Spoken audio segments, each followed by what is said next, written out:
Let Robert come on and do his little. There you go. You can do your little intro now.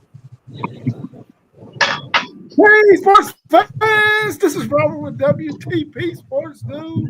Here live for another edition of the Thursday night forecast. National Signing Day, Conference Championships. Who's going to finally get into the CFP? We'll find out on Sunday. We're here tonight. I got my man SEC Sean of the SEC Sean podcast. How you feeling this evening, SEC Sean? Pretty good, pretty good. One of the first nights we ain't had a Thursday night game of college to talk about, but we got some good games coming up this weekend. Sort some stuff out. Cool. We also got our man T1 of City League TV in the house with us tonight. How you feeling, T1? Feeling great.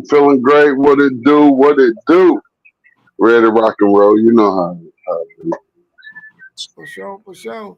We also got our man FanDuel Zaya of the FanDuel Zaya podcast. How you feeling, FanDuel Zaya? Man, I'm good, man. I'm ready to get this college football talk smacking. You know what I'm saying? We back with another banger. We also got our man UT Doug in the building with us tonight. UT Doug, how you feeling? No, I'm doing good, man. I'm ready to get this thing rolling too. It'll be a great weekend of college football. Cool. Good to see everybody in here. I'm trying to see if I can find a better layout. This layout might be a little bit better than the one we just had up there on the screen. Let's go ahead and get into National Signing Day first. You got something to add, Zay? Yeah, I was just about to say UT Doug is crazy. What he do, Zay? That is ridiculous. I don't think we should say that. That sounded nasty coming out your mouth. I already know what I said, man. Sometimes I mumble. Anything with that Texas stuff don't sound good, man. I done adopted y'all as new rivals out here. You feel me? No, you should, man. You should. We should be y'all's rival. Only team that played with y'all this year. For sure. Real life. Let's bring our man Post Game in real quick.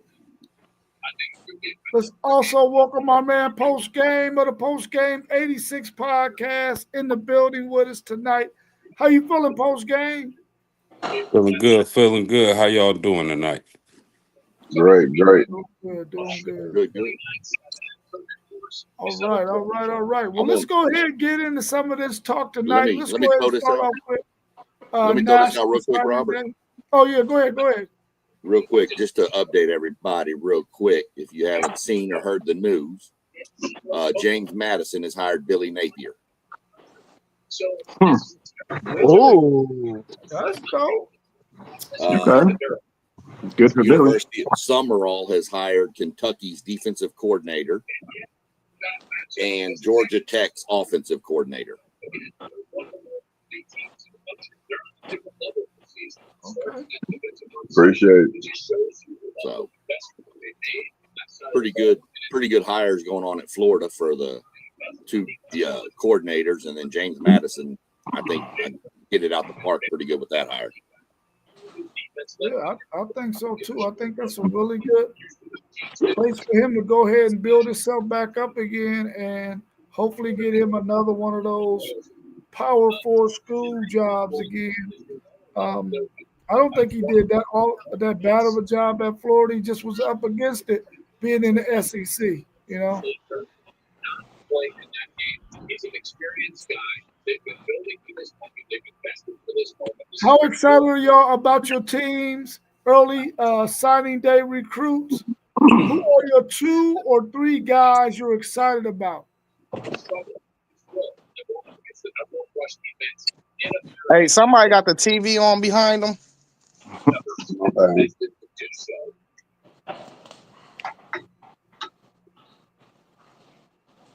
I mean, I guess I'll go first.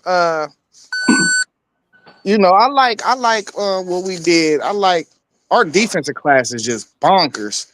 Um, Kari Wilder was the biggest get, I think, in our recruiting class just because the depth that we was having already, the depth concerns we had already coming into this season. Um, I expect, well, we're gonna definitely lose three of those guys for sure. So we need Corey Wilder to kind of be on the curve of playing meaningful snaps early in the season next year. So Corey Wilder to me was recruit number one that we couldn't miss out on.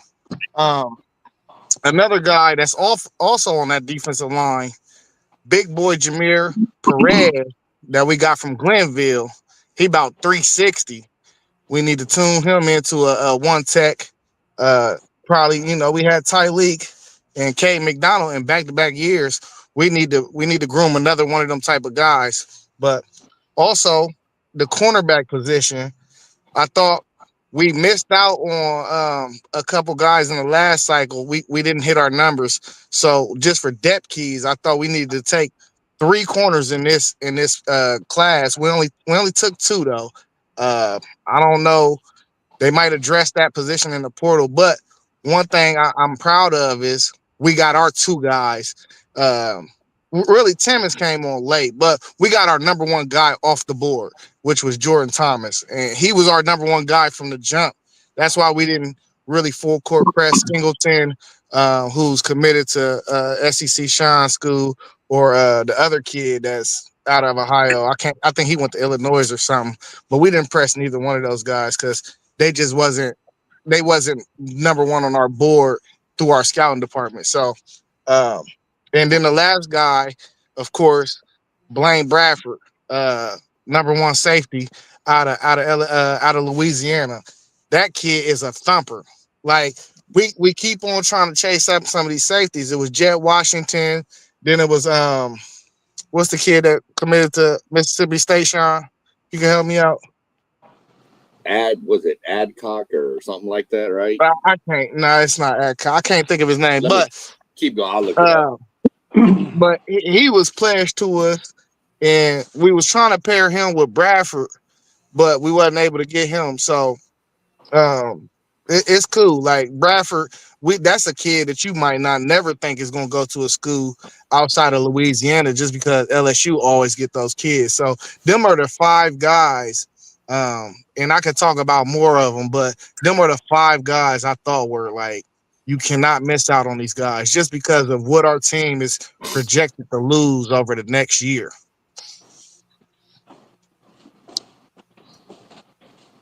Hey, I go ahead and get mine out the way too, just to keep it at Ohio State. But I mean, y'all know me, T1, aka Mr. Homer. I love the whole class. I love them all. I love every single one of those players that we got up in here. I'm kind of like Coach Day. I can't just single out, a few of them because I don't want to leave anybody out. But I understand you have to pick your top ones just as they pick their top ones when they're out there recruiting. But man, it's another strong recruiting class. If we don't add another player, we have a very strong recruiting class that added depth to a lot of positions. And man, I'm loving this train that I'm watching roll down the street.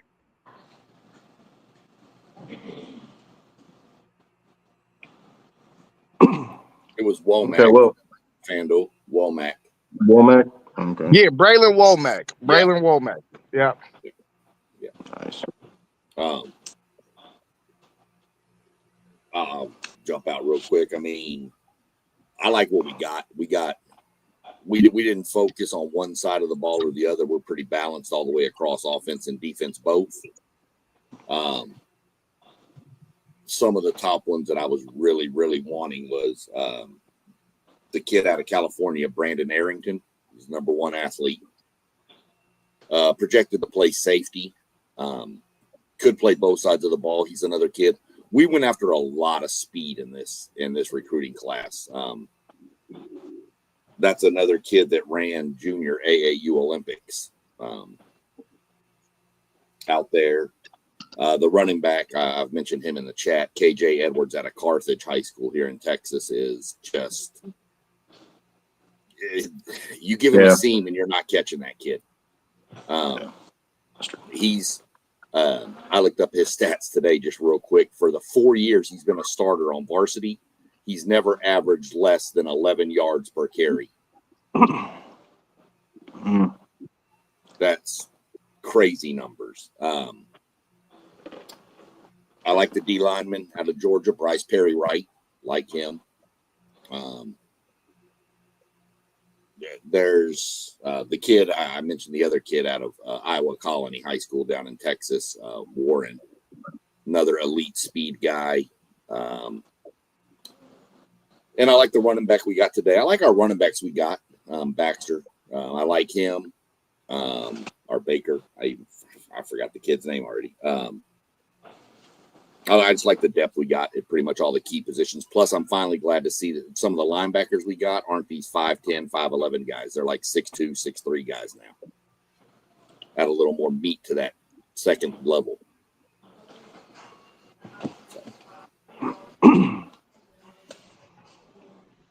Okay. And y'all remember that commercial in the 90s? I want to say it was Ponderosa. It's a man out. He went out to eat at Ponderosa, and he cuts into his meal. And he takes a bite, doesn't say not one damn word. He just holds his fork up. Y'all remember that? That's how I feel about this Notre Dame class. I don't gotta say nothing. I'm just gonna raise my fork up. Outstanding. I take my hat off to Marcus Freeman and that coaching staff. They've continually gotten better and got the job done. This is an elite class. Getting Rodney Dunham, the defensive end. Think Justin Tuck. He's going to be a monster. Ian Primer, the tight end. I would be surprised if by the end of his career, he's not projected a top 10 pick. Just an elite athlete. Think Brock Bowers. I'm not saying he's Brock Bowers, but he's that type of athlete. This is a tight end who had over 600 yards rushing and 6 touchdowns this past season. They put a tight end at his high school at kick return. So that tells you what kind of athlete this tight end. Running backs, they nailed it. They got the kid out of Texas. Sean, SEC Sean, you know what I'm talking about. The defensive line, man, getting Tiki Hola, 6'3", over 300 pounds out of Texas. Man, they just hit it. They swish, home run, grand slam, whatever you want to call it. And then the states Notre Dame was able to get talent out of, your Texases, your Georgias, your Pennsylvanias, states like that we don't, Notre Dame does not. I'm not used to this. Under Brian Kelly, Notre Dame would get 1 or 2 good players and then a bunch of 3 stars, a bunch of try-hard guys. Marcus Freeman, just elite athletes across the board. This is, and I'm not being biased or a homer.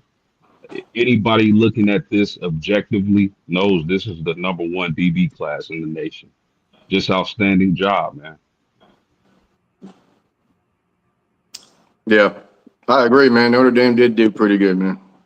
I think you guys got top 5. I got 5 guys in the top 100 nationally, 1 in the top 10.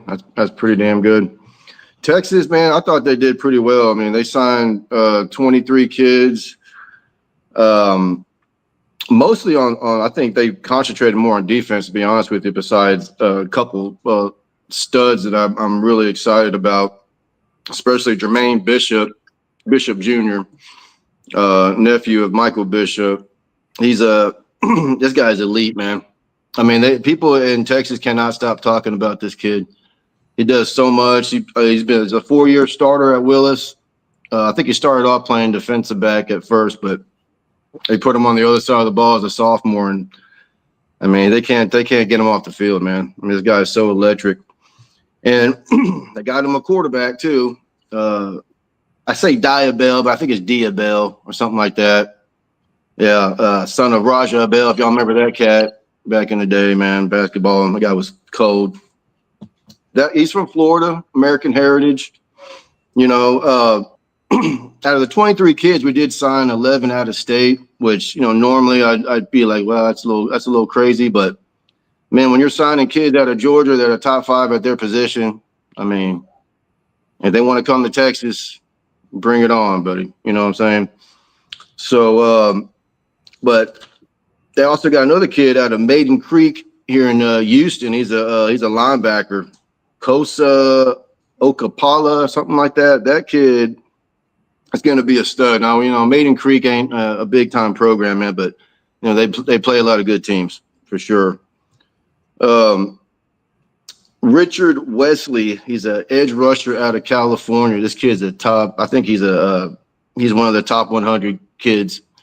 And I'll tell you this, man. You know, I'm not big on, like I said, I'm not too big on getting too many out-of-state kids. But man, when you get a kid that's a top 10 out of California, you know, I don't know if you guys know this, man. Those kids out there, man, they play a lot of football, like competition-wise. From what I understand, I don't think they play middle school football in California. That's what I heard. Like their feeder schools to their high schools don't play football. So these kids are playing in the, you know, the Snoop Dogg League and all that. And, you know, I mean, you play any kind of travel ball, you know, the best players and best teams always find each other. So those kids are ready to play. So he should come in and do well. They did get some help on offensive line, which is good. John Turrentine III from North Crowley. He's a big athletic kid. He may get a shot, but you know, he'll be a freshman. So you never know. Besides that, man, they got a couple kids out of Georgetown, Texas, Sean, running back named Jet Walker. And I think they got an offensive lineman too.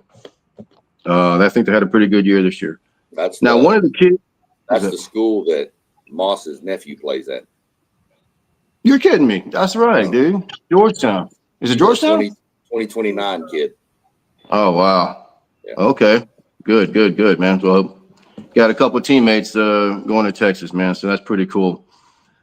Now, one kid that Sark and his staff really seems to like is this linebacker out of California. He's a 3-star, but they really like him. His name is Rocky Cummings. I've never heard of him, but they really like him. So, you know, I trust him. Now, again, you know, 11 out of 23 out of state. Now, you know, it looks a little like Tom Herman, but not quite. Okay, because I'll give Sark the benefit of the doubt because he's been on the job for like 4 or 5 years now. He's recruited Texas really well. I don't think he's burned any bridges like Tom Herman did with the high school coaches. So getting these kids from out of state that are this good, man, I'm excited about it. And especially this Tyler Atkinson kid, man. I got to mention this kid from Georgia, dude. This linebacker, he's one of those green button kids, man. He's going to be the communicator. He's going to call all the shots on the field. He's one of those kids. It's going to be hard to keep him off the field next year, I think. I'm really excited to have him, man. Him, Diabell, and Jermaine Bishop. Watch out for those kids, man.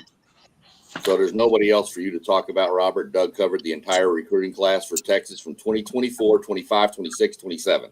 Y'all are good. Yeah. No. I will say this though, out of all of those 23 players, 22 of them are going to be early enrollees, which is fantastic. Nice. That's what we've got. We got 29 now, and 28 are early enrollees. One's not going to be an early enrollee, and I think it's the kid from Iowa Colony because he's on their track team and he wants to try to win state in track down here too, down there. Cool. What's y'all's thoughts on Chris Henry and where might he land? It's got to be USC, man, right? He's out there in California. Lincoln Riley's gone nuts out there, man, recruiting these top 100 kids out of California, man. I mean, what do y'all think he's going to end up? I'm surprised he didn't sign with Ohio State. I thought that was a hard commit. Yeah, me Might be too. money. So I'm thinking maybe USC. That's what I'm thinking, man, USC. And they got a plethora of freaking wide receivers, man. This Booby Feaster kid from DeSoto, he's a junior, man. He freaking reclassified. He's going to be on campus next year. It's crazy. That's the only reason I don't see him at USC is because of the amount of receivers they pulled in this class. Man, he ain't going to problem. Oregon. I think he's crystal. Go ahead. He's crystal ball to Oregon right now. Yeah, I'm leaning Oregon with it, but like was mentioned in the chat with Zay earlier, receivers from Oregon don't pan out all that often. They get a lot of them too, man. I mean, Evan. Yeah, they probably don't care now that they're getting all this money. Listen, he's crystal ball to Oregon, but the kid don't need money. No. So Right. I don't really think money's playing a factor. Really, this Brian Hartline thing is a big thing, because Brian Hartline was the face of this. But Ryan Day called him this morning and told him, like, hey, I mean, we get it. Brian Hartline gone, but it wasn't Brian Hartline that was sending them to the league. It was Ohio State. So he got some big decisions to make. If he gonna claim that he want to do what's best for his future, what future are you referring to? Are you referring to money? Are you referring to NFL potential? Because if you're referring to NFL potential and then you commit to Oregon, it won't make sense to me. No. If I'm a wide receiver and you tell me where do you want to go for your future, I'm hauling ass straight to Columbus, Ohio. Yeah.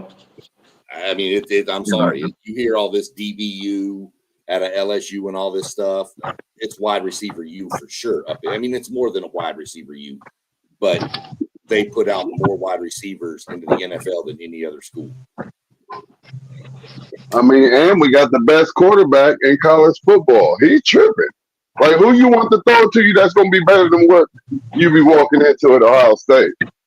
Like, this is a big, like, WTF. Like, what's really going on? It's weird because he's been a hard commit for a while. Yeah. So I tell people, don't stress on these verbal commits till the pen hits the paper, because these kids nowadays, there ain't no such thing as loyalty anymore. Yeah, we also dealt with some variables that we felt like it was coming, but we didn't see him taking a job on National Signing Day, though. Like, well, that's true too. Yeah. Hey, Sean, I want to ask you something real quick, dude. Where is Elko from? Like, where's his pipelines come out of? Like, is he from? How long has he been at A&M? A couple years now. He was the DC from 2018 to or something like that. I think he left Notre Dame. Jimbo brought him down as the DC. I want to say in 2018 to 2021, and then he went to Duke as the head coach. And now he's back here, but he's got a lot of ties up in the Northeast, Pennsylvania, New Jersey and stuff.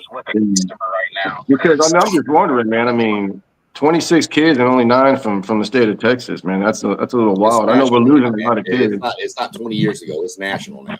It's not 20 years ago. It don't matter. Don't matter. That's just a little weird, man. I mean, he has pipelines somewhere, but he ain't made no pipelines in Texas, man. That's a little strange right now. Got one running through Carthage. Well, they do that. Well, that's a good start for sure, man. So, but I'm just wondering. That's a little weird. Yeah.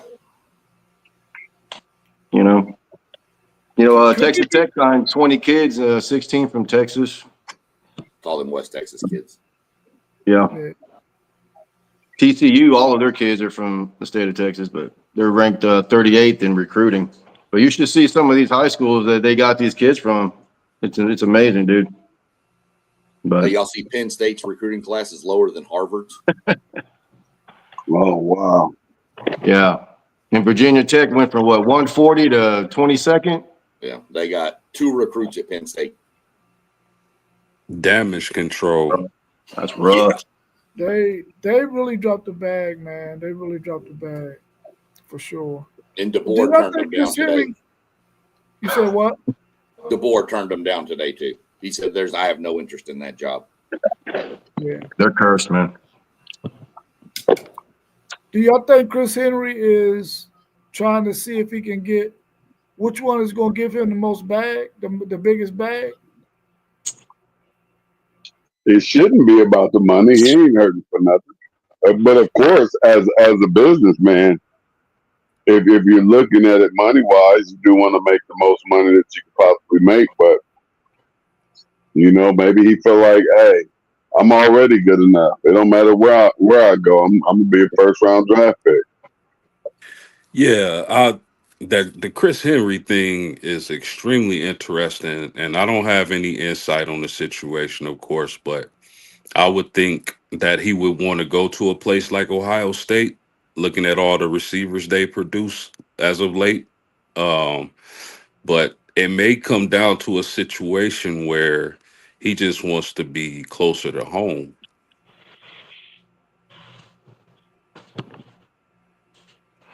Yeah. Which one is Well, home is Cincinnati.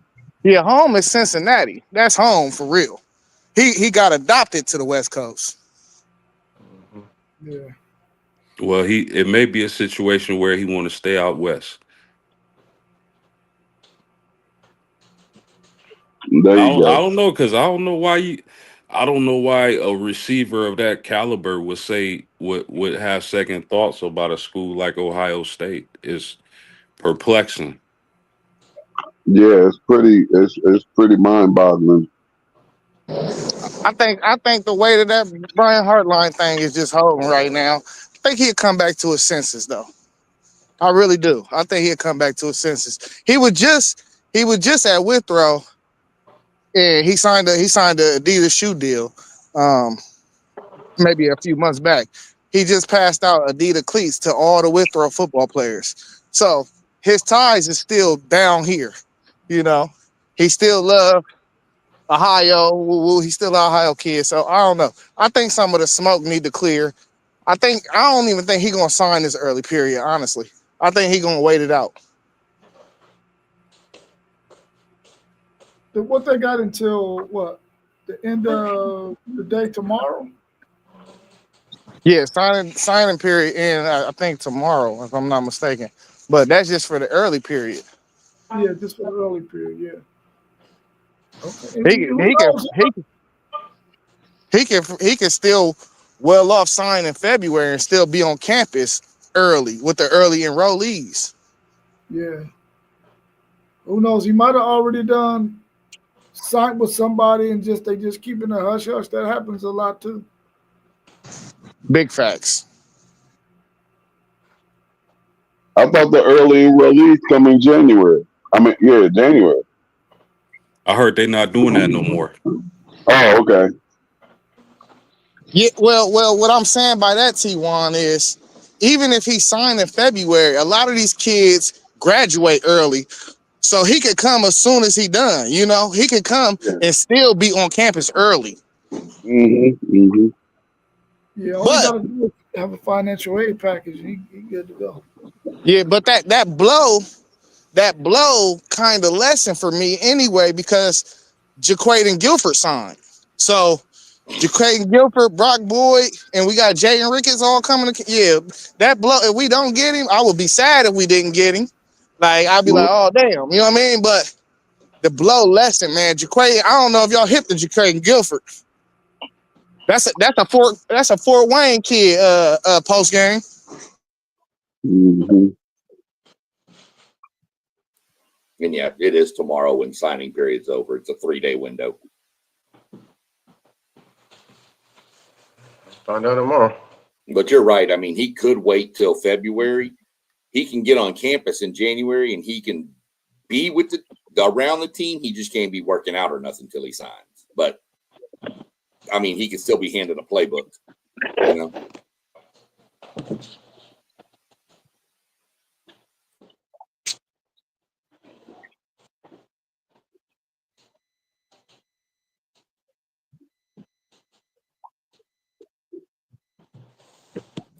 Next was the awkward silence. I just keep talking about class for real, because I got more guys I could talk about.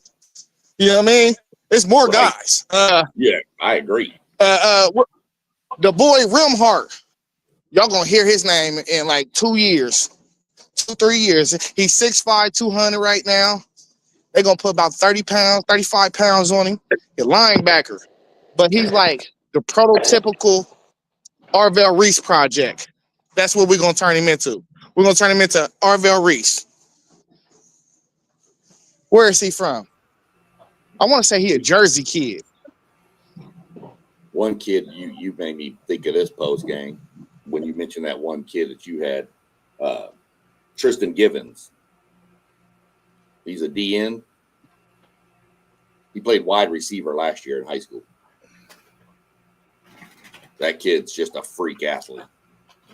And then Aaron Gregory's the other wide receiver I'm really excited for. Did Notre Dame get that kid from Denton Ryan?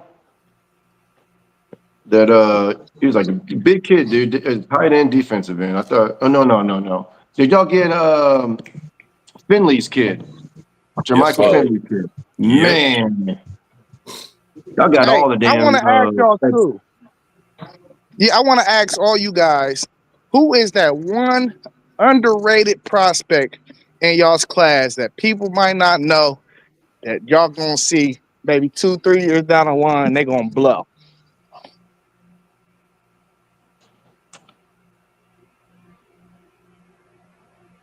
Good question.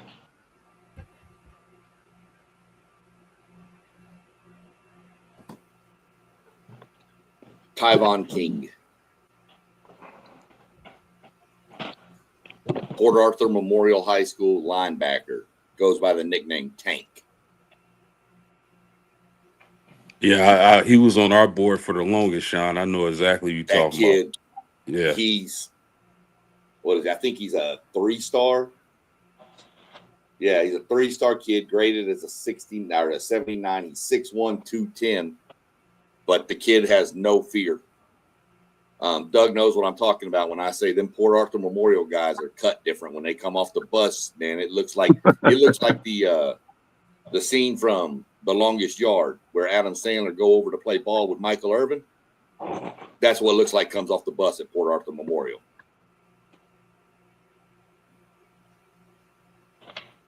Yeah, I for Notre Dame, I believe it's Larry Fitzgerald's kid. I think, a lot of people talk about Finley, and rightly so. That dude's a stud. He's going to be a stud. But underrated guy that I think is going to pop, it got to be Fitzgerald's boy. Underrated ball skills. He plays just like his dad. And imagine the tutelage he has had, and he's only going to get bigger, stronger, faster once Notre Dame gets him in that program. So I'm going to say Fitzgerald's kid for the Irish.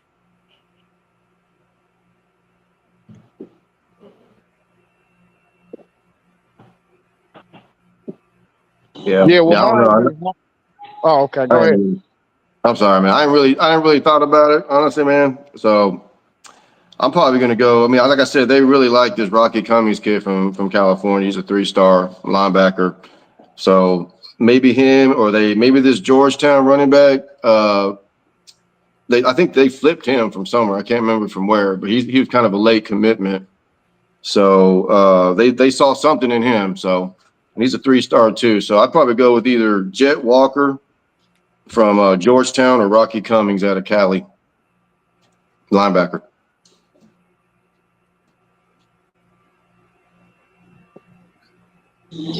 Rob, you got somebody? I'm gonna go with Torrey Davis. He's an athlete. Once him and freaking Jermaine Bishop, if they play Jermaine Bishop on the offensive side of the ball, those two dudes together, bro, listen, I want y'all to go look up Torrey Davis's stats. Look up his stats. This dude's stats is freaking ridiculous. He plays both ways too, I believe.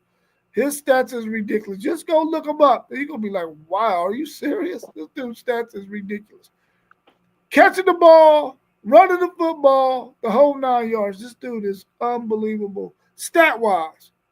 And I think once him, if they play Jermaine Bishop on offense too, those two together, It's gonna be dynamic, bro. It's gonna be dynamic. My guy for me, man, gotta be Caden Gebhart, man. We flipped him today. He just got the offer maybe 2 weeks ago. Listen, I watched this dude's film. I don't know how we slept on him. That's the kid I was telling y'all about in the chat that had over 400 tackles in his high school career. That's 100 tackles a year. Like, what we doing? Like, that's a tackling machine. They said he's out of Olentangy, Lewis Center, Ohio.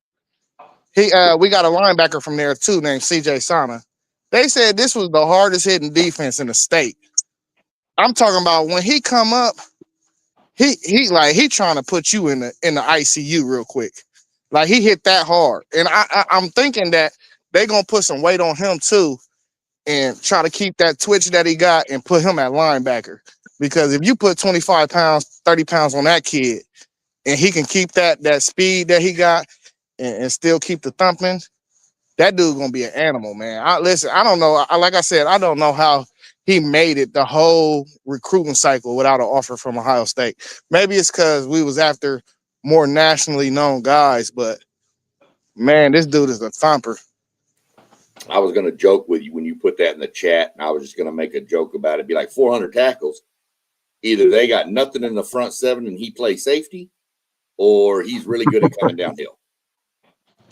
Hey, listen, just pull up his tape, Sean. This is one of the best teams in Ohio. Is it really? I don't know. I mean, I'm right here by Lewis Center. I live in Polaris. I had no idea they were that good. I never heard anything about it.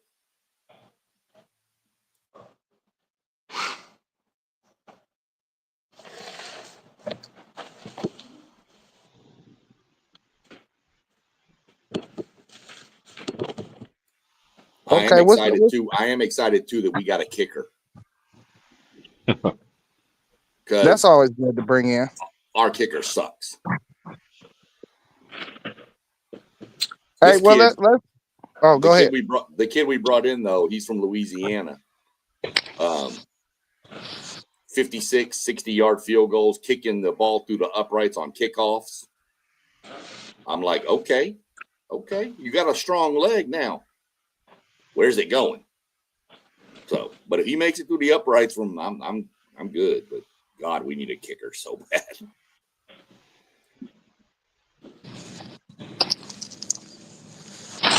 All right, well, let's just move on to this next question, man. It say, what positions might your team look for once the portal hit?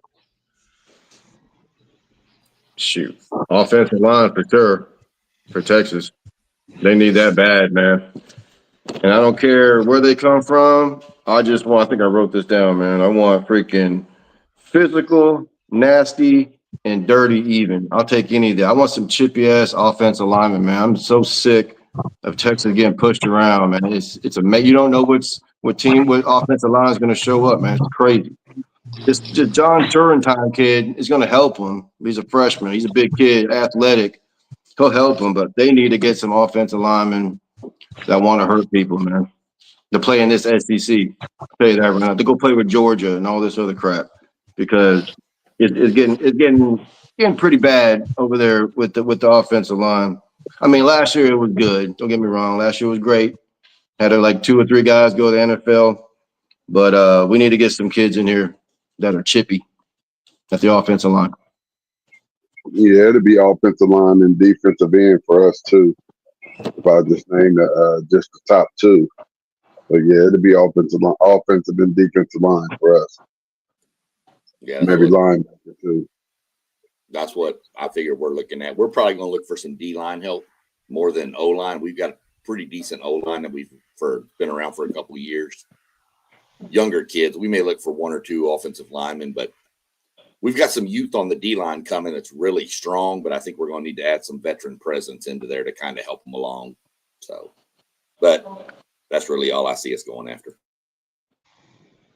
Yeah, I would say, and Marcus Freeman has been a genius at this, which is, his saying is we go major in high school recruiting and minor in the portal. So he's done a good job of sprinkling players to fill in, positions of needs. I'm going to look at the kicker position. We might can get a transfer there.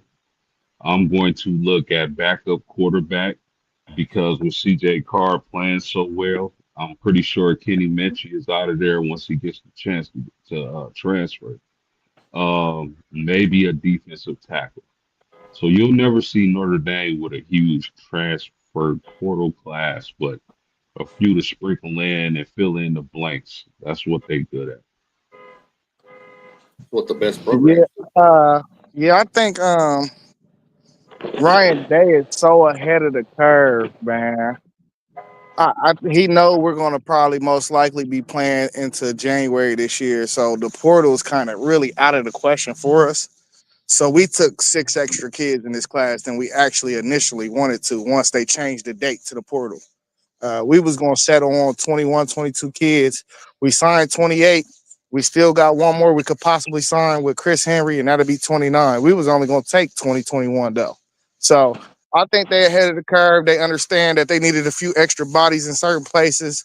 If we was going to hit the portal, it'd probably be at receiver because a lot of these tweener guys are stuck in between Quincy Porter and Jeremiah Smith. They going to leave because Quincy Porter really the next man up in that group.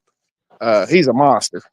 He just been battling injuries. So some of these games where Carnell and Jeremiah was both hurt, he was hurt too. So that's why nobody's seen him out there. But T1, I think we straight on defensive line. I ain't gonna lie to you. Like Zion Grady. You said what? I said we straight. I actually would go linebacker before D-line. I think we straight at linebacker. I think if we took anybody, they all young though. Like if it was a dog linebacker out there that we could get, that could possibly, he still would have to fight for a position. If it was just some type of dog linebacker that we could possibly get, because we losing a whole lot of experience.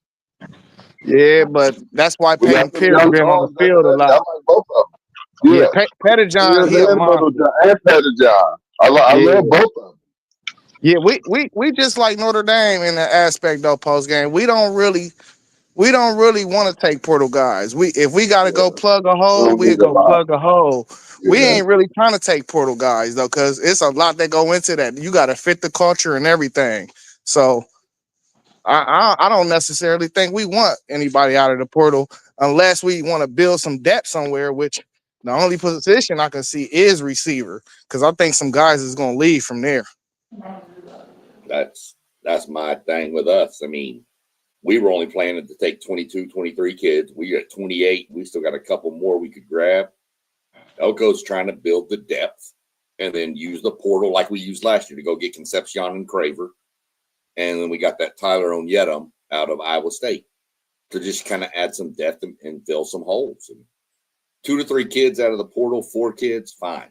Like Lane Kiffin model where you get 14 kids out of the portal, that's not going to be sustainable over the long haul.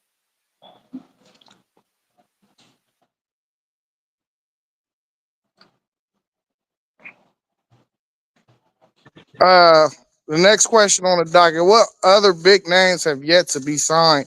How important has early enrollment become for players? Was that the next question? Yeah, that was. Yeah. The name I'm looking for is Lamar Brown. That's the next big one.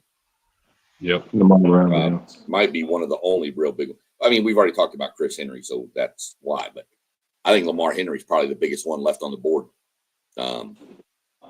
He's just I don't think he signs till February, to be honest. Now he wants to know what's going on in Louisiana. Is Baker for sure going to be the DC there? So that's the one I'm looking at. That's the only one that's one of the ones that we're still got our target set on, and I'm waiting to see what that kid does. I fully expect he'll be at LSU.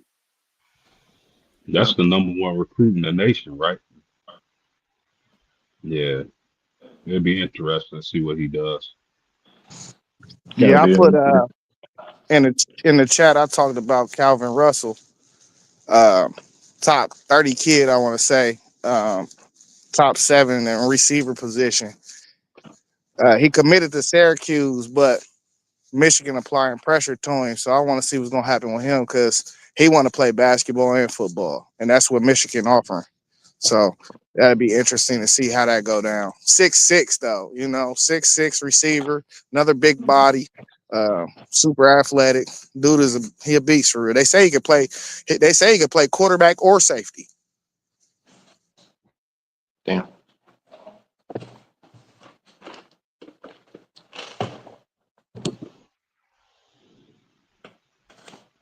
Man, that's crazy work.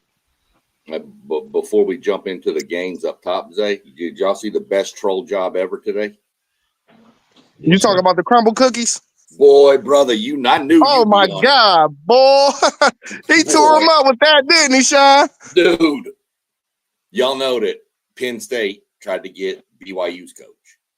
Right. And the CEO of Crumble Cookie made a donation to say, no.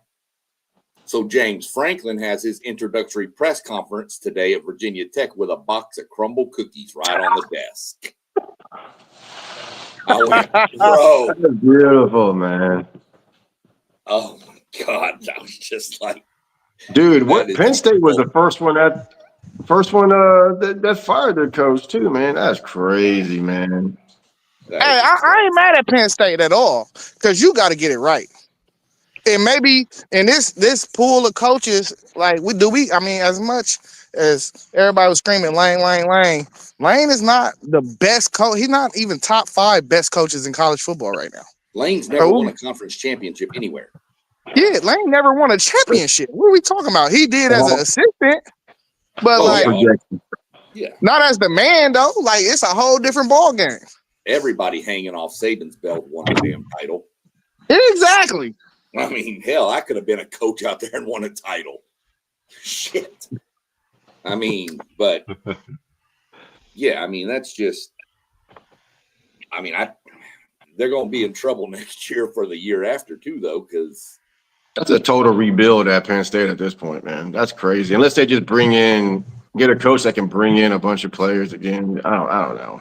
Hey, Doug, the name is flowing around. Mike Tomlin. That's not a total rebuild, bro. No. Hey, you get Mike Tomlin, dog, it's slow. Okay. That's great. Yeah. Okay. That'd be great. Yeah, that name is floating around. I've heard that one too. That wouldn't be bad. That'd be good for Tomlin. A fresh start, college football. Shoot. That'd be great. I like to see that, actually. I think dudes will be licking at the chop to come play for Mike Tomlin. He'll probably be the portal king in day one. Easily. Do a lot better job than that guy in North Carolina. Any kids on defense that ain't playing at their current school are gone. Hold on, Doug. You sure about that? No, I said he'll do way better. He'll do way better than that guy in North Carolina, man. I don't know because he got to get some players in. They got like a top 17 or 18 class. Yeah. So that means people coming to play for him. I know it's there too. Yeah, can't hold the first year coming into college under him because what did he have left? So let's see what he can build. I mean, we'll see what happens. That's my theory with Belichick. But Tomlin, yeah. If Tomlin go to Penn State, that's going to be a game changer in a heartbeat real quick.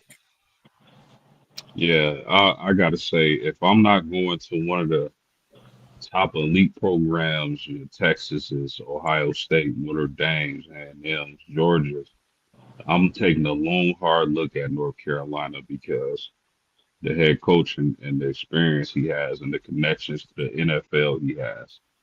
But I wanted to touch on this real fast before we get into the picks. I wanted to say something about the committee.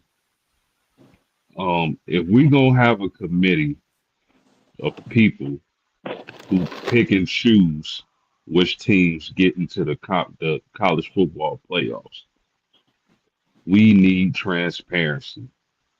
If they get to pick which teams go into the playoffs, I want cameras on. I want to see what goes into their decision making, what they value, everything, the setup, what they decide, how they decide to put X team over Y team. I want transparency. I It agree. sound like you want to see how fair it is up in there. Well, And you know this, man. If they come out and they're transparent and they say we believe head-to-head matters, we're going to move Notre Dame out and put Miami in, I'd be okay with it because at least they came out and said why they did it. Not, y'all realize at the last meeting they had when they were getting together in Grapevine, Texas, the committee chair wasn't even there. Crazy work. He was at Transparency. Brian Silverfield's house recruiting him to come be the coach. He wasn't even watching any games last weekend. I don't think they watch games, man. I think they look at stat sheets and Your big concern is who the AD is Hunter Yurachek from Arkansas, and he hates the University of Texas. I think the only ones that You watch think? games is the coaches that's in the room. I think the coaches watch film. But Yeah. I like what Joe Class said. I heard Joe Class say this, I think, yesterday. Just stop doing the college football selection show, period. Just drop a one off. You know, because then we don't need all that. Hey, yeah, you good. Here's the deal with that too, though, is I agree with you, Zay. My statement is, do you really think they're not trying to get people to tune in to get those clicks and the views? So they're going to change stuff up just to get people to watch. Oh yeah, But that's exactly what they doing. you're going to be tuned in Sunday, aren't you, Post? Right? Seeing One what they're going hundred. to do with Notre Dame, right? No matter what happens in the championship game, you're going to tune in. I promise you, Yeah. I'm going to tune in to see if we stay at 7 or what. I know UT fans are going to be tuned in. But if UT was 14th in the last poll or 15th in the last poll, you probably wouldn't even worry about it because you know you ain't getting in. Right. So they have to Well, make it to get views. well, just drop the show with just Reese Davis. You don't got to drop rank because Right. people will still tune into that. Right. I feel like people will still tune in and get a projected bracket other than what they actually have set in that room. Or we could just change the whole goddamn format and leave it on actual games and on the field play to how you get in. Because ain't nobody gonna like the subjective, the human element of it. Nobody's gonna. You're not gonna get 100% happy every year until everything is decided on the field. I feel like even if we move to a different format, if you wanted to keep a committee, at the bare minimum, they're at the maximum, their job should be to just only seed teams. It shouldn't be who's in and who's out. You see the John Gruden model? Nah, but I'm for any model that ain't got no human element. So it does it have a human element? I'll go through it real quick. It takes the BCS computer.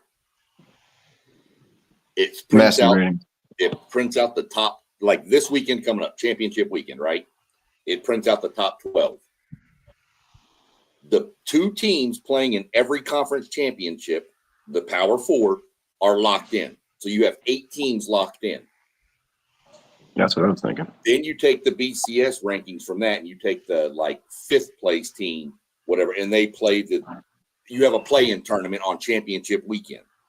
All the winners of the 4 play-in games, well, yeah, something like that. The 4 play-in games, you get them all in. It came out. I'd have to go watch it again to watch it, but you take all the champions, and then you take the rest of the play-in, and then you get the highest rated losing team from the play-in. No, there's no group of 5 or nothing. It's the highest rated loser. So, like, let's say Oregon's rated 5, and they play A&M, and A&M beats them. Well, A&M's in, but Oregon was the highest rated loser, so they still get to get in. Yeah, well, I don't like that because I don't like leaving out group of 5. I ain't a fan of leaving out group of 5. Yeah, that's just one of the things. I saw it today on YouTube. You can look and watch it and see it'll explain it a little different. But actually, the group of 5 gets to play in. I'm sorry, I take that back. Because like he had James Madison playing Oregon, and then like Tulane playing Ole Miss. Yeah, this is sports for me. So I think you always need the option to have a underdog story. Well, that's what This, this, they were in. I misspoke. They were in, but they had to win to get into the final playoff. Look, man, I'm for, improving the system. But again, I'll say this again. If you're going to have human beings deciding who goes and plays in the playoffs, we want transparency. I want cameras in there when y'all deciding who 1 through 12, who 1 through 25 every single week. I want to hear everything y'all saying because what y'all got to hide? Why is it a secret? Why it feel like we gotta cross the ocean, we gotta climb a mountain, we gotta go across a desert just to get to the committee? We want transparency.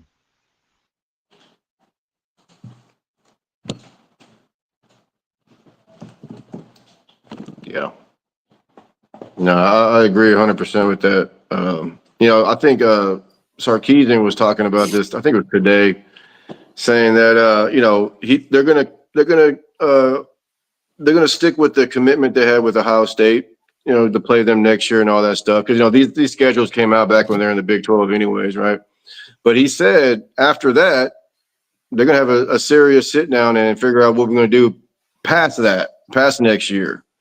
Are they going to schedule these games anymore? Because he said that right now, like you said, transparent, they don't know what the committee really wants. Is it strength of schedule or is it record? And right now, Sark's like, right now they're looking at record. So if that's the way it's going to be, then we're going to look into this after our commitment with Ohio State next year. And Michigan, yeah. And Michigan, yeah, He's exactly. going to go the next 2 years with what the commitments to those two. Because that'll end your home and home with Michigan. Bro, that's for me though, because Texas is in the playoff right now. If Texas if y'all would have handled y'all's business and beat down Kentucky, if y'all would have handled y'all's business and beat down Mississippi State like y'all's roster suggests y'all should have, we wouldn't be having this conversation, because that's why y'all not in the playoff. It's not because y'all lost to Florida and y'all lost to Ohio State. It's because y'all didn't dominate the teams y'all was supposed to dominate. That's why y'all not in the playoff right now. I told this to Sean. Me and him are going back and forth on this, man. I believe it was Ohio State, and I'll tell you what, it's not even a matter of opinion, man. I mean, the proof's in the pudding, dude. If Texas didn't play Ohio State, they go into the swamp #1 in the country. They lose that game by a touchdown. They don't fall out of the top 10, man. But what happened? They got booted out of the top 25 altogether. The pollsters didn't give a damn who they played. They saw an early 2-loss team, and that was the only way they were going to look at that. And everybody knew that was a bunch of crap, because even Vegas knew that was crap, because the very next week they went to Dallas. They played a top 10 Oklahoma. It was a top 10 versus unranked neutral site. That was a pick'em game. Texas won by 3 damn touchdowns. And they barely creeped back into the top 25 after that, when they would have stayed in the top 10 if they hadn't played Ohio State. And the fact that they're the only team that's played with Ohio State is kind of crazy to me, man. I mean, I was watching the Ryan Day's press conference after the Michigan game, and underneath his name, it read 11 straight victories by 15 plus points or more. Didn't say 12, said 11. Because I know you Ohio State fans are smart. You guys know football. I think you guys know by now that y'all might have gotten away with one in week 1, because that was a damn good game. It was Texas had the ball last. They had a couple of opportunities. They didn't do it. They didn't win, obviously. But I think that's going to be the only game y'all going to play this year. I think y'all going to smoke Indiana. We'll get to that, but I think y'all going to smoke Indiana. And I don't think anybody's going to come. I don't think anybody's going to touch y'all this year. It's only going to be Texas. So, yes, that Florida loss was bad, no doubt. But like I said, if they didn't play that game in Ohio State, they would have played NC State like Tennessee did last year. Then, again, they would have been #1 going into the swamp, and they wouldn't have fallen out of the top 10. They fell out of the top 25, man, because of 2 early losses. Yeah, I agree with you, Doug. And absolutely, if Texas doesn't play Ohio State, Texas is in the playoffs, hands down. Absolutely no problems at all. But here's another thing too. Like, you know, it's like y'all got punished for scheduling a big game like that. But I mean, a big game like that too, and it was a close game. I mean, if y'all beat Ohio State, y'all could possibly run the tables because it's just something about momentum and what that does for a team and how it can take players' play up just a little small notch. You know what I mean? So, you know, it just went the wrong way for y'all after that. But it should have been a gamble worth taking, and I don't feel like y'all should have got punished for it.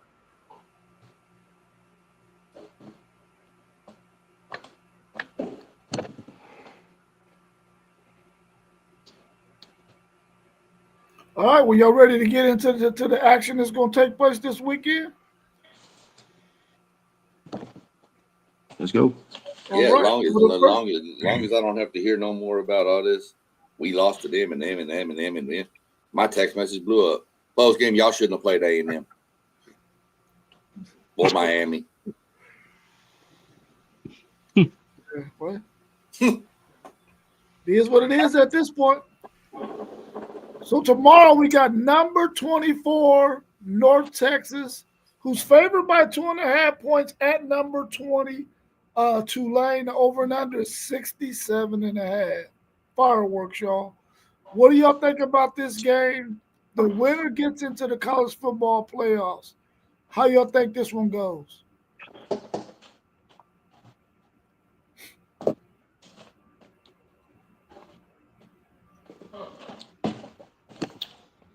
Nobody want to go. Nobody want to go. I'm going North Texas, man. That's fine. I like their quarterback too much, man. And but 2.5? They're at Tulane. Man, shoot. I don't know. That's gonna be a pretty good one, I think. But nah, man, I like that North Texas offense, man. They score so quick, man. So their run defense ain't great, but they can score, and so I hope I like to see another Texas team get in, anyways. It's not gonna be Texas, so.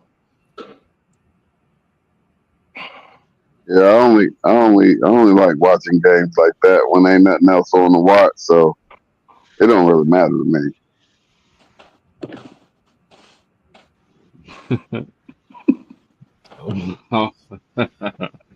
I'm gonna take North Texas in this one.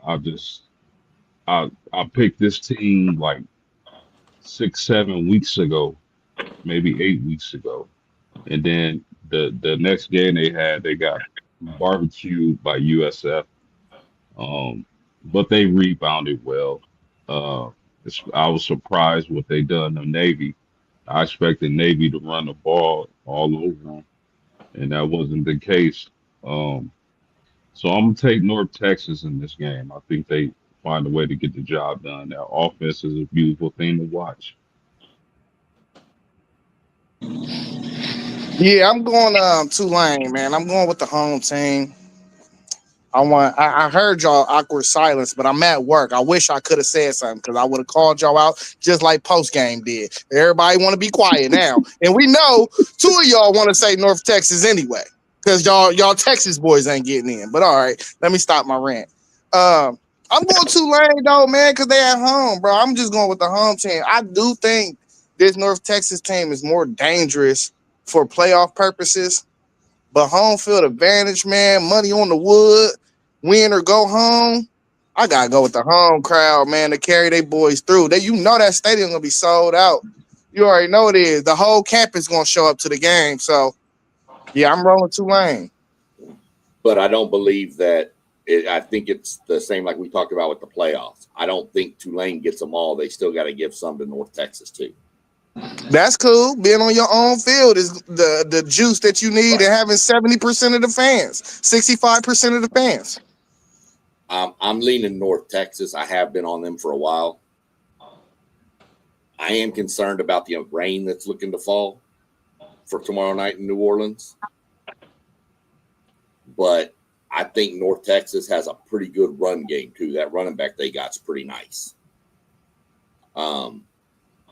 and that little receiver, that little number 10, Wyatt Young or something like that.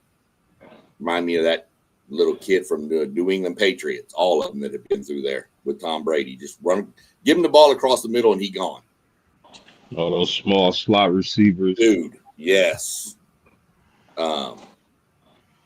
That's who he reminds me of, is that kind of receiver.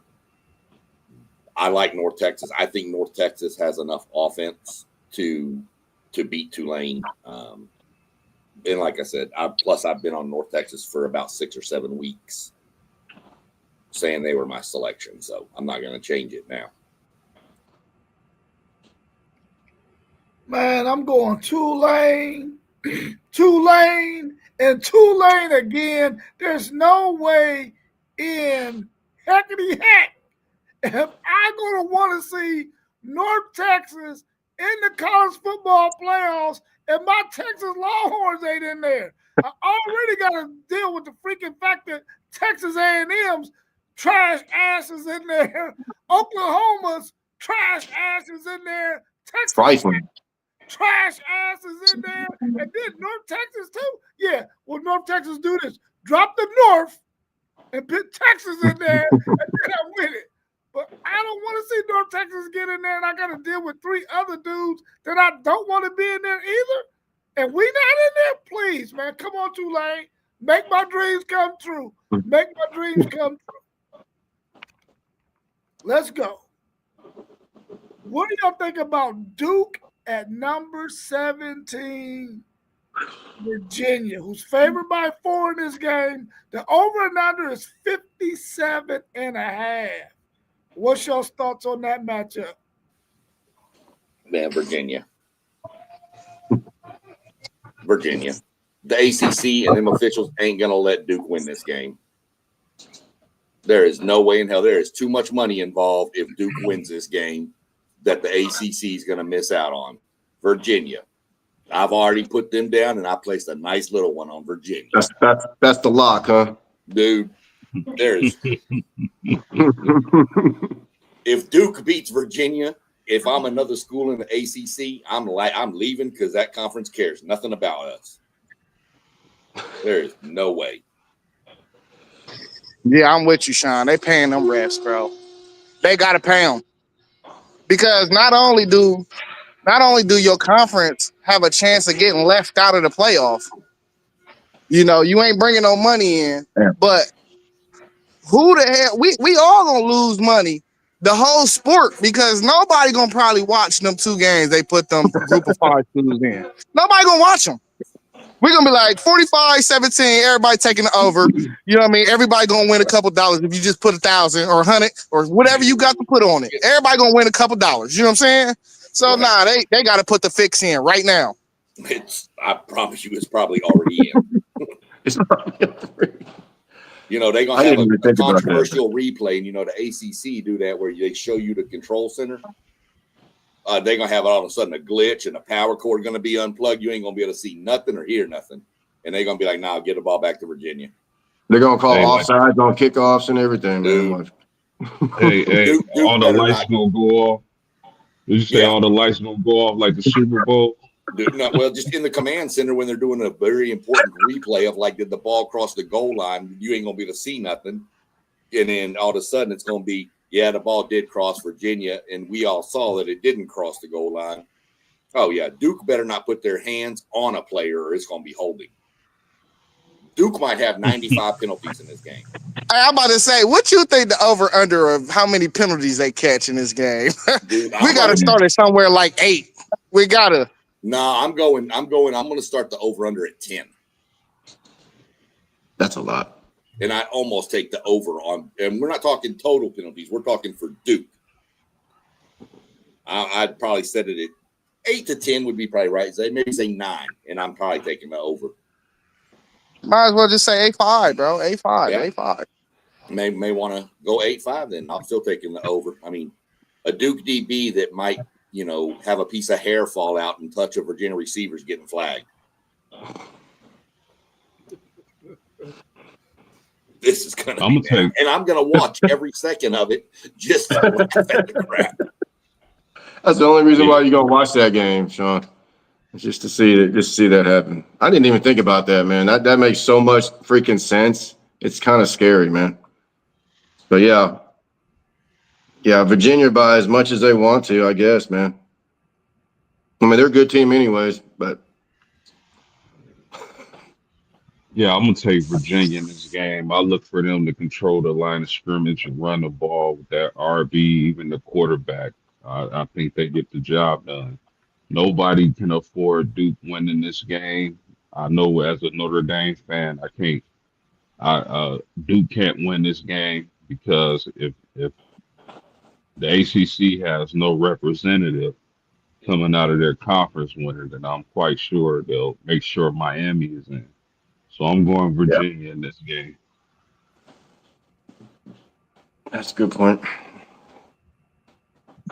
Yeah, I got Virginia as well, and for the same reason, no way they'll let BYU win that game. They already know the score. We don't. Hey, you know what? Now I think about it though. Let me ask y'all this: do y'all think Duke winning favors Miami getting in even more because of the fact that they wouldn't want to leave the ACC out? Yep. That's exactly what I'm 100%. talking about, Zay. Exactly. My train of thought was exactly that. I didn't bring it up when I was mentioning the whole fixes in for Virginia because I knew postgame was probably going to go that route. I know he thought about it. I thought about it as well. If Duke wins, Miami's getting in. I'm sorry. I hate to tell y'all that. How do they get in? Because the committee's going to jump them in front of Notre Dame. Oh, they're going to jump in. They're not going to leave the ACC completely out if Duke wins. I promise you that. There would be so much hell raised. And it's not fair to Notre Dame, to be honest. But Hey, maybe they feel like they're letting the ACC. Maybe they feel like they're letting the ACC in if they let Notre Dame in. No, Ain't y'all schedule heavy ACC post game? we are ACC affiliate, but I'm gonna tell you this right now. Whatever affiliation contract they got with the ACC, that needs to end ASAP. They need to lawyer up and get their lawyers and handle business.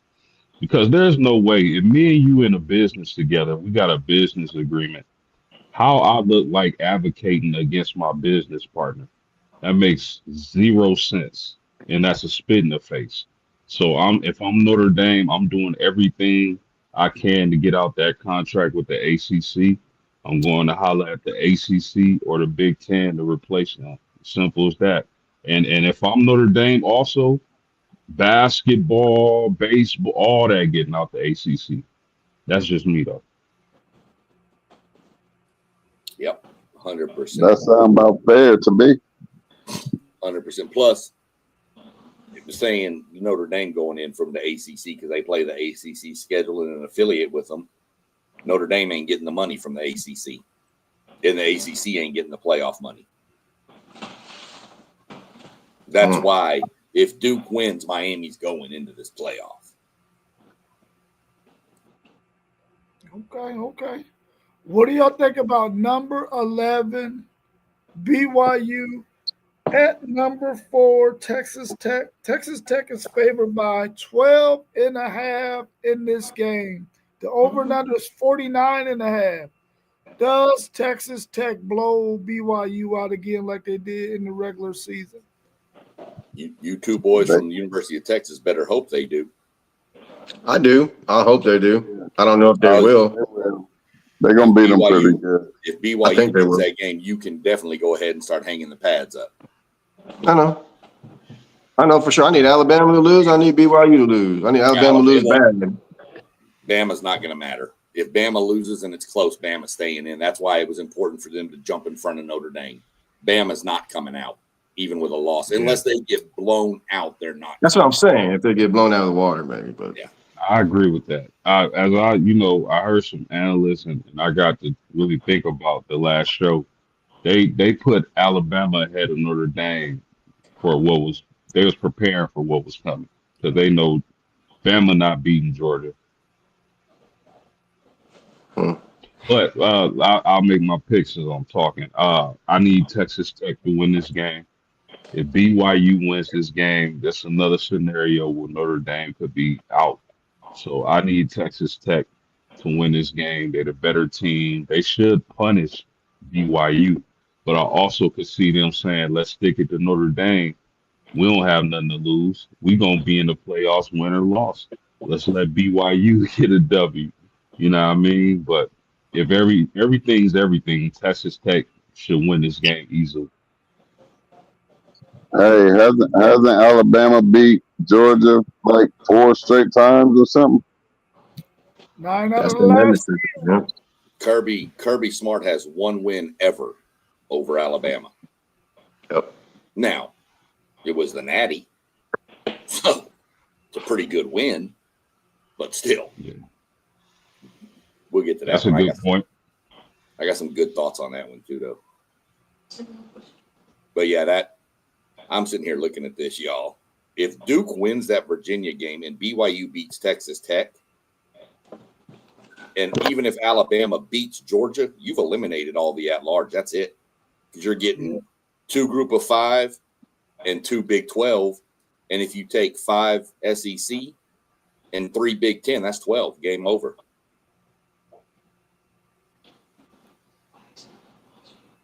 Yeah, well, I got Texas Tech to cover and everything. They're gonna blow them. It's gonna be like 31-7. I do too. Easy. That defense is sick. Yeah. Yeah, I don't see this being any different. Even what they played last time at Tech, right? Yeah. This is still a home game for Tech. This is right there in Arlington. Come on. So. All right, how y'all feel about Alabama number 9? Excuse me, number 9 Alabama against number 3 Georgia, who's favored by 2.5. The over and under is 47.5. What's y'all's thoughts on this matchup? Well, I'm hoping Georgia beats them 35-10 like they beat Texas 35-10, because then I have something to compare 9-3 with. Because let's say that does happen, just hypothetically. Okay, here I go again. If Georgia beats Alabama pretty bad, 2 9-3 teams, Texas and Alabama, they have a common opponent, Oklahoma, and they have Florida State and Florida. They lost to Florida State. Texas lost to Florida. Florida beat Florida State. They have a common opponent, Oklahoma. Texas beat Oklahoma. Oklahoma beat Alabama. So, of course, as a Longhorn fan, I want Georgia to beat them 35-10 like they beat Texas. I need that to happen. I don't know if it's going to happen because, like you said, for whatever reason, it's just kind of like how Sark is with Smart. I mean, Kirby Smart. I mean, that game against Texas, that was a 14-10 game until Kirby Smart went Kirby Smart and did Sark like he always does. Alabama, that's kind of like the same thing with Kirby, but I think right now I want to say Georgia's playing better than Alabama. So I need them to win. I think they're going to win. I don't think they're going to win by that much that I need them to, but I got Georgia by a field goal, honestly. Yeah, man. Georgia's starting center is out for the game. Yeah, centers. Yeah, I think you can get around centers in college football, not in the NFL though. Your center, you lose your center in NFL, it's like a wrap. You're gonna lose. But man, Georgia got an Alabama problem for real though. Like that's a for real problem.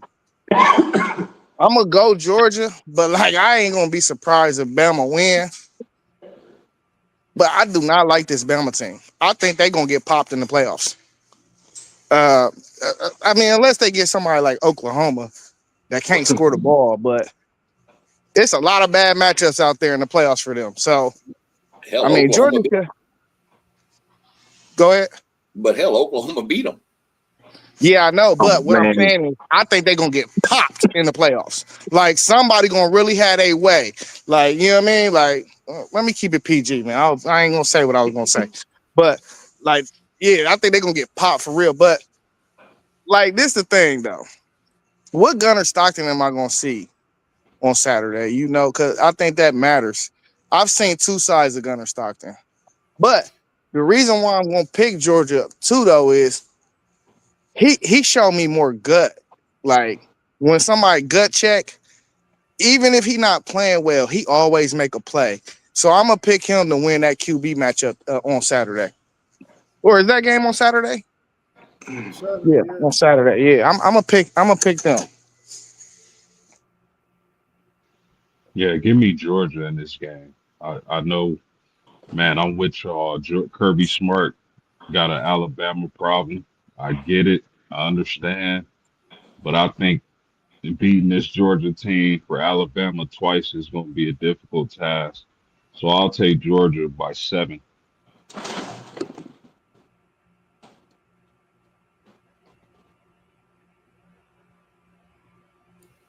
Right. Yeah, I got Georgia too. I need Georgia, so I'm going Georgia. I'm going Georgia. I'm What gonna do y'all go. think? I'm gonna go Georgia in this game. But to go with what Zay said, he needs to know what Gunnar Stockton he sees. What Ty Simpson am I gonna see? Yeah. Deer in the headlights, Ty Simpson. If you get if Georgia puts the pressure on Ty Simpson that they did on Art, Georgia wins this game. If they can't get back there and disrupt Gunnar, Ty, whoever, I think Ty can sit back there and kind of pick this Georgia defense apart across. I see it being a close game. I see it coming down to like a field goal type game. Difference is Alabama don't really have a solid kicker either. Georgia does. So the games like this come down a lot to these. Special teams can play a lot in these games, and so I'm gonna take Georgia, and I hope the fix isn't in on this game. So.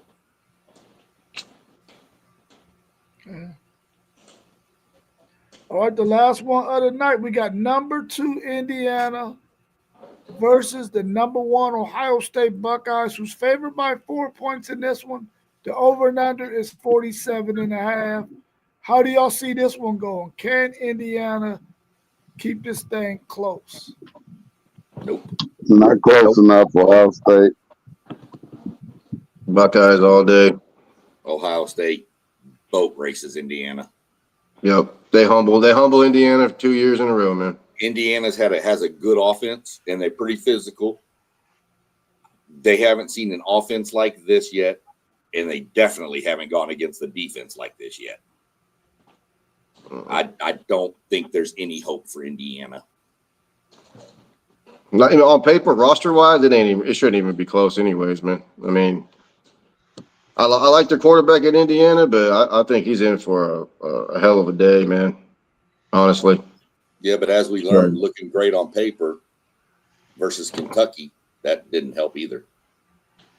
Hey, they won that game, man. They were on the road for a month. But you said it shouldn't be close based on paper. But you said it shouldn't be close based on paper. Okay, well, it's not. This ain't gonna be close. This ain't gonna be close, man. I don't think. Yeah, I'm going to agree with you guys. I think Ohio State just has too much firepower right now. Indiana can't match that firepower. I think Ohio State cruises in this one. Here's your side game for this too. This is the battle for the Heisman.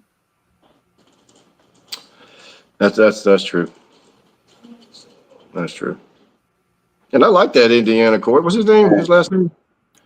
I like him, man. Yeah, I like listening to him talk too, man. He's a very charismatic kid, and he likes his teammates. He's just a really good, positive young man. But I think he's going to win the Heisman. Still want Pavia to win the Heisman just because I want to see what he does in New York. No, this is for the Heisman. This is number 1 and number 2 right now. So, you know, I think my QB has it. Is it FanDuel? One of the betting sites has Diego Pavia as the front runner now. Oh wow. Okay. Well, as soon as my young gunner go put this show on Saturday, we'll see what they're talking about. Yeah, y'all know what it is, man. It's FanDuel Jose in the building, man. We about to pop them by 2+ touchdowns. Take the over. Take anything you want. Money line, whatever you feel most comfortable with, but all the lines is good. They good. Hey, this the same team we played last year. Only difference is they switch quarterbacks. They still got them short ass corners. All they do is play zone. Julian Saying got a 94.8 passing rating against the zone. They Swiss cheese. Hey, they are Swiss cheese. I'm trying to tell y'all. You on it, man. Damn. You ever want to know any stat about Ohio State? Just ask me. I'm starting to feel It that don't right matter now. what it is. Hey, Zay, how many centimeters did this dude run for? He gonna break it down for you. He got it. I thought you was about to say how many cinnamon rolls they got in the cafeteria. I was about to say, if you said that, man, if he don't answer to that, it maybe He's doing coverages and stuff. They running too much 3 buzz out there or something, man, or all these zones and everything. Nah, but you're right. Zay like me, he just sit down and watch football all the time. He's a football guy for sure, man. Yeah, I got Ohio State winning this thing too, man. I really hope that they bring Indiana back down to earth. I mean, many people believe that they're really the Indiana that is the second best team in the country. They may be, but I think we're going to find out how really good they are on Saturday. And I kind of feel like Mendoza has already been out of the Heisman running from his performance against Penn State and this last performance he had. It might have been last week or the week before. He hasn't really played well down the stretch. I don't know if he got his star receiver last week. I don't know if he got his star receiver back yet or not, but what he's about to face on Saturday, if Ohio State just says, listen, we're going to go out there and play Ohio State football, we ain't going to let up on these guys just because, we can go out here and get up by 21 in the first half and then just coast the rest of the way. I want Ohio State to come out there and put it on Indiana's ass like they did everybody else, except for Texas. And go on out there and kill them, man, so we can really see if Indiana is really that good or not. And this is a number 1 versus number 2, and we think Ohio State's going to work them. I don't number think 1 versus number 2. I think they're going to work. I feel like Ohio State against anybody, they get worked.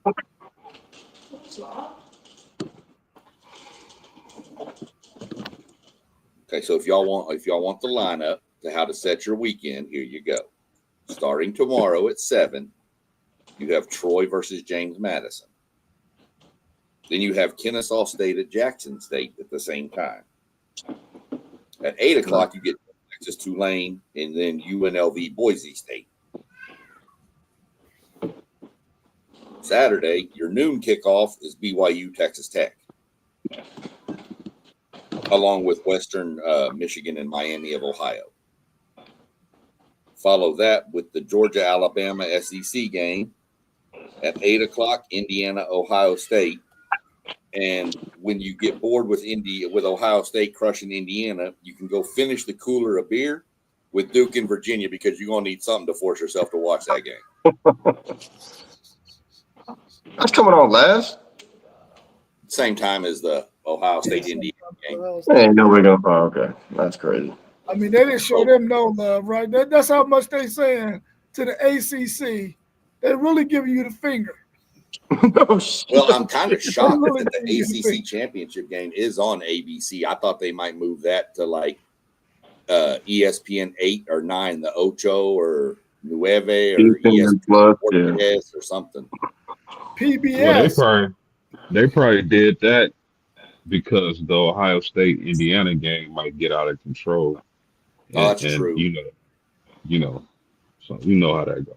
Get some Let me ratings. see what's let me see what's going on with the other game. You know, Okay, I get you there. Yeah, well, They might even put a telethon on in front of the Duke Virginia game, like Jerry Lewis telethon might be on. They asking for donations. yeah. So you got something going on tomorrow, SEC, Sean? Yeah, we're gonna run part 3 of our NASCAR for Beginners series. We're gonna talk about different styles of tracks, point systems, how that kind of stuff works. My buddy Adam from up here in Columbus is gonna jump on with me, live with me. He's got some questions. You know, we've got the chat. We're all in. Shoot your questions over, or if y'all pop in to watch tomorrow, you know, pop them into the comments over there. I mean, I'll understand if y'all don't watch tomorrow because y'all too busy watching Kennesaw State and Jackson State. It's cool. I'll feel really upset if I get dissed for that game, but that's fine. Shit, I'm watching Dickinson North Shore. After they play tomorrow. They play Saturday, don't they? It's Saturday? I don't know. I didn't check the schedule. I'll look. I'll be watching that on my phone. But yeah, we're going to do that tomorrow. Like I said, different tracks, how the playoffs work, how the point systems work, how to get into the playoffs, just things like that tomorrow. You know, I'm still holding off on the lawsuit that's going on right now until I get some more clarity into what's happening with that. So I don't want to put anything out there that's not true. So I'm waiting for all that to get settled. But yep, that's what we're doing tomorrow at 7 p.m. Eastern time. Let me see, Doug, real quick. You got Alito and Denton Ryan. That's where Jermichael Finley's kid, or Michael Finley's kid, played Alito. Yep. They're playing tomorrow. Yeah. It is tomorrow. Yeah, they're playing at University of Houston. Yeah. Oh, they're playing. No, Dickinson and North Shore are playing at the soccer stadium, I think. TDECU. That's University of Houston. Oh, yeah, you're right. Never mind. That's the other one. Oh, I didn't tell you, Sean. You know, TCU signed an offensive lineman from Pasadena Memorial, man. Big old Mexican kid. That's probably the only. Well, that's shocking. That's probably the only kid to get recruited out of that whole city. I know. Isn't that great? Dude, that's awesome, bro. TCU? That's great, man. Yeah. Yeah. Like I said, they signed all 21 from Texas, man. You should see some of these schools, man. Lake Travis, Temple, Port Arthur, Duncanville, Woodlands, Ridge Point, Richmond Randall, Texarkana, Westlake, Argyle, Iowa Colony, South Lake. They got a lot of kids from. They're going to have a bunch of winners come through there. That's for damn sure. Like I'm telling y'all, Saturday night, 11:30 Eastern time, or you can watch it. I normally watch it Sunday morning, Victory Plus. I'm telling y'all on Roku, go watch Texas, the scoreboard show. You'll see highlights of most of the kids that are coming out of Texas to y'all schools that are on this stream. You're gonna find highlights of your two boys, at the Finley boy and stuff over there. Y'all gonna find some stuff out of Texas coming up to Ohio State still playing. They show highlights of all that. Hour-long show. So. Cool. All right, y'all. Well, if we ain't got nothing else, man, we can go ahead and end the stream, and then we'll see y'all tomorrow with SEC Sean, part 3 of NASCAR for Beginners, and then we'll be back again bright and early on Saturday morning. I don't know if I'm gonna be able to be on. I gotta work, but I'm gonna try to take my laptop and stuff to work with me, and get on. I don't think they're really gonna need me till about 10 o'clock, but I'm gonna try to get on. If not, somebody gonna have to host, but I'll put the show together though.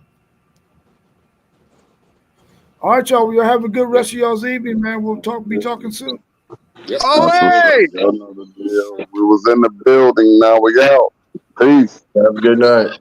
All right, Peace y'all. out. Y'all, man.